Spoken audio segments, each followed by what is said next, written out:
Ramoji Group proudly honors Sri Akash Tandon with the Award of Excellence in Service to Mankind. May I request him to please join us on the dais, Sri Akash Tandon ji. And I request Sri A. Revanth Reddy Garu, Honorable Chief Minister of Telangana, to present this award for excellence in service to mankind. Sri Akash Tandon believed every child deserves dignity and learning. In 2015, he founded Pehchan, the street school. What began with 5 volunteers and 10 children is now 10 centers across Delhi NCR with hundreds of volunteers and over 1,000 children learning every day. With 5,000 young lives impacted and a 94% board exam success rate, Pehchan builds confidence, character and opportunity, while its works in women's skill, health and hygiene uplift entire communities. For creating this volunteer-led movement of hope, we heartily congratulate you, Sri Akash Tandon. Welcome to ETV Bharat. I am here with Mr. Akash Tandon. He is the founder of Pehchan, the street school based out of Delhi. Welcome to ETV Bharat, Mr. Tandon. Thank you. You started Pehchan with just 10 volunteers, and it was a very small number of children also. What was the spark that made you think, okay, this is something I want to do? Okay, so the story behind, usually people get motivated when they start. We were actually at our low. We were very demotivated when we initiated this whole idea. So I was, throughout the college early days, I was working in different social fields until one day where we were a group of friends. We went for a survey inside a slum, and that time we realized that there were 10,000 people living in a slum adjacent to World Health Organization. So there's a building in Delhi, central Delhi, World Health Organization. 50 meters adjacent to it, there's a slum where there are 10,000 people who have zero health facilities. There's no electricity, there's no proper water supply, no roads, nothing. And the only thing that separates that WHO building and that slum was a drain that passes by. So how is it that was so overlooked? Exactly. So when we went, so that was actually a curiosity that made us go and visit the slum, that how can such a big area sustain 50 meters adjacent to a building which is such huge. And not just that building, within 1 kilometer there was Delhi's CM office. Within 1.5 kilometers, there's Delhi Commissionerate's office. Within 2 kilometers, India Gate, Rashtrapati Bhavan, and within 5 kilometers, you'll find all the international embassies in Delhi. So that was the point when we went there, and we were so disappointed that, if all these people, if they can't help them, how can we? Yeah. We can't give them food, we can't give them medications, we can't do anything. And while coming back, we saw a few students, a few children, they were actually swimming in that drain. For them, that drain that was passing by, it was the only source of water. And that puts them at risk of so many diseases also. And when we came across them, we just called them out, and we just told them that this is dangerous for your life. Because nobody there has actually told them that you can die if you swim in a drain. So they've not been taught basic hygiene also. So that was the first moment where we realized that, okay, just teaching them this basic thing that you will die if you'll swim here can actually save their lives. And that is when we realized that whatever we have been doing throughout our lives, or whatever social work you do, the day you stop contributing, the whole initiative will end eventually. The only impactful social work is when you work in terms of education. If you educate somebody, if you share your knowledge with someone, if you share skills with somebody, even if you stop someday, the knowledge that you have shared, the skills that you have shared will always stay with the person. It is never going to leave that person. It will only make that person better. So that day we decided that if we can't do anything, let's just spend some time with all these children and a lot who are staying there, and just give them that basic life lessons. Okay, this is good thing, this is not good. And from there the whole journey started. I guess within first month we had more than 10 children who started coming, because they thought, okay, there's a group that comes, they give toffee, chocolate, notebooks, and they teach you good things. And for them, because they treat us that there's somebody who's coming from, an upper class, and they're coming and telling us something. So they had a different perception about the volunteers. Within first 6 months, we had more than 50 students coming to that location. Eventually, the people from the slum, they came in and they told that, okay, don't take lessons on the street adjacent, because we started taking our classes adjacent to that drain only, because most of the children, they used to play around that drain. So the slum people, they gave us a location that, okay, this is not a respectful location for you to, because you're coming here and teaching our children. So we'll give you a place. So they gave us a small place inside a temple that was located in that slum. So that was our first center. And within first year, we had more than 150 students from all across the slum who started coming to these centers. And every weekend they used to carry their notebooks. So many of them were, they were daily wage workers. They used to put their stalls outside metro station, or they used to sell scrap, but they... These are children who were daily wage workers also. A lot of them were drug addicts. There were a lot of them, they were used to beg outside the metro station. But within a year, we had more than 150 students who used to leave everything what they were doing. And so the classes used to start at 3. So by 2:30, everyone used to stand outside the center in a line holding their notebooks that this is our time to learn. Oh, wow. So that's where the initiative actually, started. So that's why I told you, it was not out of motivation. It was out of demotivation that, okay, we can't do anything. So let's just do something for the community. And I guess after 10 years, when we look back, whatever we would have contributed 10 years before, it would have just vanished. But today, when we look back, the skills, the knowledge that we have, shared with so many, like thousands of students in last 10 years, nobody is going to take it back from them. These are lifelong learnings for them. Yes. And you were already a working professional when you started Pehchan. Yes. So when did you feel like I should not wait for somebody else to, change things and do things on my own? So as I mentioned, and gather people also. You've also mobilized. Yes. So we were already doing a lot of social work since our college days, and while we got into jobs, we still had some time. So we thought that, okay, let's whatever time we have, let's give it back to the community. And as I said, see, every human, as a human, we all want to do some good work, right? We just don't find the right platform to do so. So we just thought, okay, how can we help? And eventually we came across this whole idea that, okay, it won't take much of our time. It won't take much of our resources. What you need to do is you need to just go interact with all these children, and you need to just teach them some basic life lessons. Something that we have learned throughout life, we have to just share that knowledge. It won't cost us a lot. It won't take a lot of our time. It won't take a lot of our efforts. It's just basic interaction. And from there, the whole thing went on going. And here we are today, after 10 years. And you're still a working professional, yes. And the organization is also largely run by volunteers. Right. How do you manage to run such a huge organization in such a large scale? Purely, what are the learnings when it comes to working with volunteers also?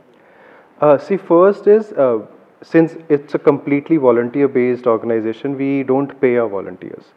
We have around 1,000 people right now who are working across 10 different centers. So just to give you a background, we not only teach the classes that we run. So these are centers, and the basic definition, if I tell you, of Pehchan the Street School, it's a platform which connects the beneficiary to the person who's having resource. So any individual who wants to share their resources, their knowledge, their skills, they can come.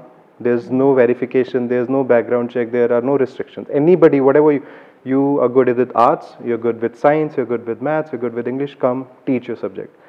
For the beneficiaries, it is open for anyone and everyone. Irrespective of the background, their caste, their language, their gender, whosoever wants to learn, from a 4-year child to a 40-year-old woman. Anybody, okay. Yes, it is open for anyone. Grown-ups as well. Yes. So we have a lot of women who come to us and they say, okay, we want to learn basic English. Because when they go and they walk outside, there's a basic requirement that you need to speak a little bit of English. So they come for those sessions. We also run a vocational center where we teach basics of computers, from Excel to PowerPoint to how to use internet. So again, it's a platform where anybody can come. Whatever your expertise is, please come, share your knowledge, share your skills. And anybody who's looking for help, we just connect the right people. So what it gives is, it gives a lot of motivation. So when you work for a corporate, you work for salaries. Right? There's an expectation that, okay, I'll work, I'll put my effort, I should get something in return. Be it money, be it fame, be it appraisals, be it facilities. But at the end of the day, as a human, as I just mentioned, right, you all want to do good work. It's just that we don't either find time or right initiatives to put our efforts. Right. So here, it's a motivation for all these people that without giving much of a contribution, without any restrictions, I as an individual, whatever my expertise is, I can just go and work. So Right. it just gives that easiness, that freedom to all these people to come and do whatever. Because a lot of the times when you go and you work with an NGO, they'll check your background. Okay, can you teach English? Can you teach Hindi? Can you do this? Can you do Yeah. that? It's okay if you And can't. also your qualifications. Yes, You have a social I'll work tell you the degree. youngest volunteer who we have is a 14-year-old school student. He comes wow. and he still teaches. We also have volunteers who are 65, 66-year-old retired professionals. They come and they spend time. So it is open for everyone. So it's a freedom that they have. And also we are keeping this platform so open that whenever a person comes, they have direct interactions. They see how things are happening on ground. So it also gives them that motivation, that freedom to work, trust factor that, okay, I am seeing what I am doing. I am seeing Yes. how my efforts are actually impacting on ground. So the whole structure is made in a way wherein people feel motivated. And when people are motivated, you don't have to push them.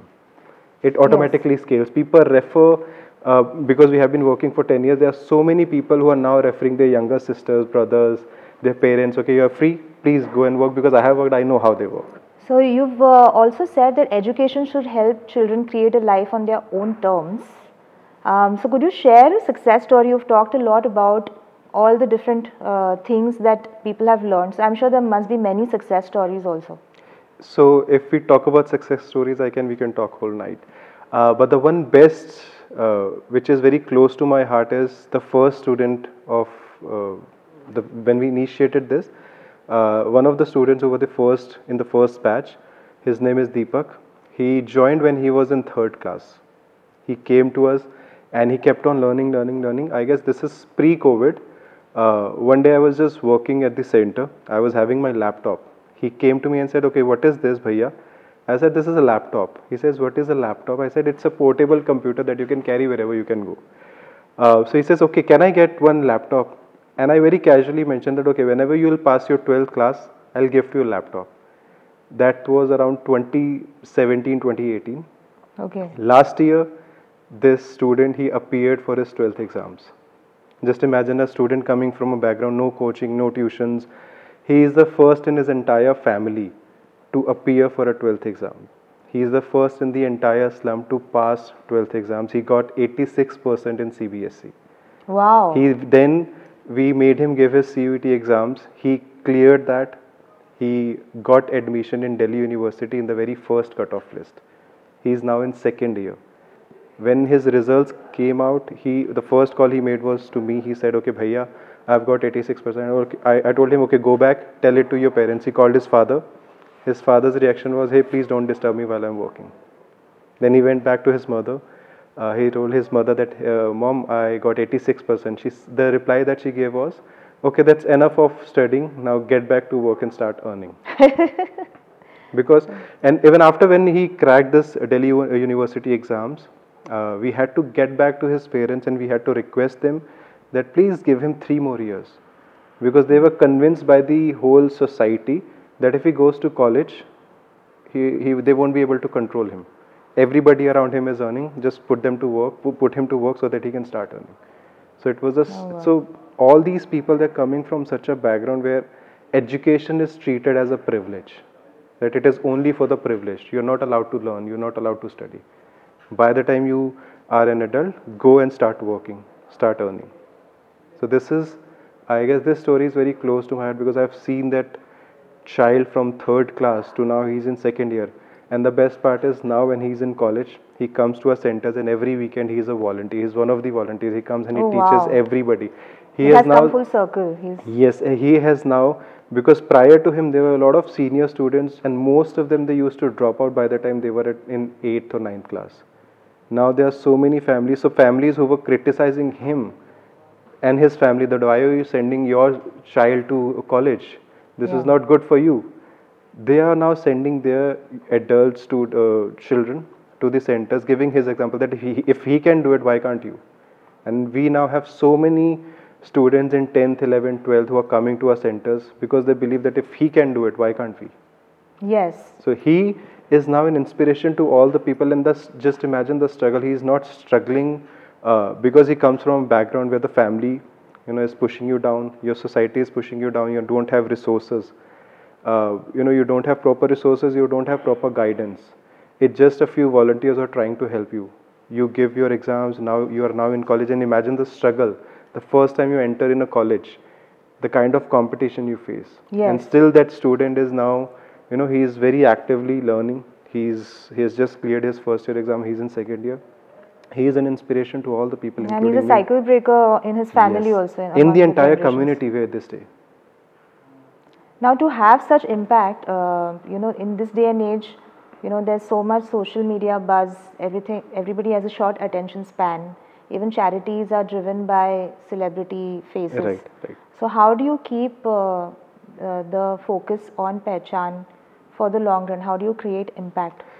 See, the beauty of this initiative is it is driven by volunteers. It is not driven by because we had some good influencers.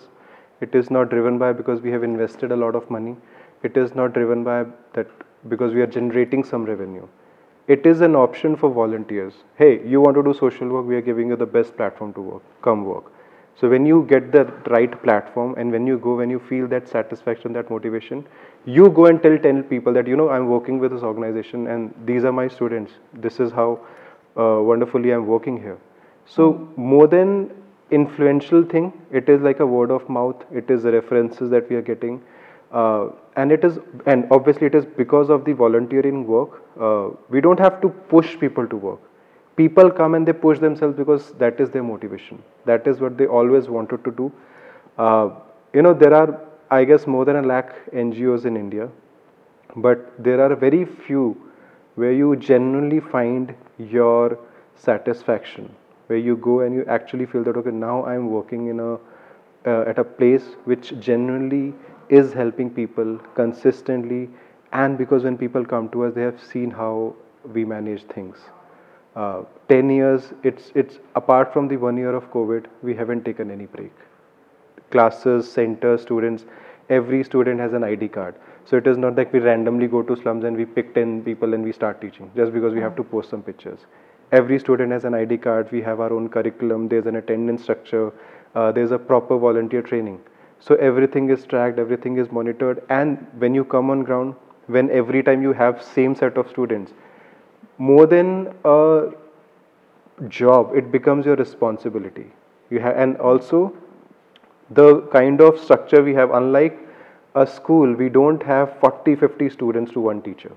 Right. Our volunteer to student ratio is hardly 1:3 or 1:4, which means every volunteer has only 3 or 4 students with them for 3 to 6 months. So they get the right kind of mentorship Yes. also. Yes, so it is more than teaching, it is mentorship, wherein the volunteer connects with the student, they understand their language, they understand their background, and once that connection is built, the input comes automatically. Then more than their students, it becomes like they are my family members, they are my younger siblings. So how I treat my younger siblings, they start treating the student that way. And that connection actually then reflects into they going out and telling it to 10 people, their family, their relatives, their schools. We have so many people who have now started sending their younger siblings to our centers. People go and promote it that to their colleges that, hey, I'm working here, you should also join. We get so many referrals from college students, from senior people who have now started working, but they have younger siblings in colleges. 80% of the volunteers who we have, they are college students right now. Oh, so there are a lot of young people who are volunteers. Most of the people are young. That's another thing we wanted to ask you now. As you receive the Ramoji Excellence Award, what is your message to younger people who want to work with street children? I guess 2-3 points only. First, find your objective. Right? A lot of people are confused that we want to do good things, we want to do some social work, but we don't know where to invest. So find your objective, like where do you exactly want to work? Right?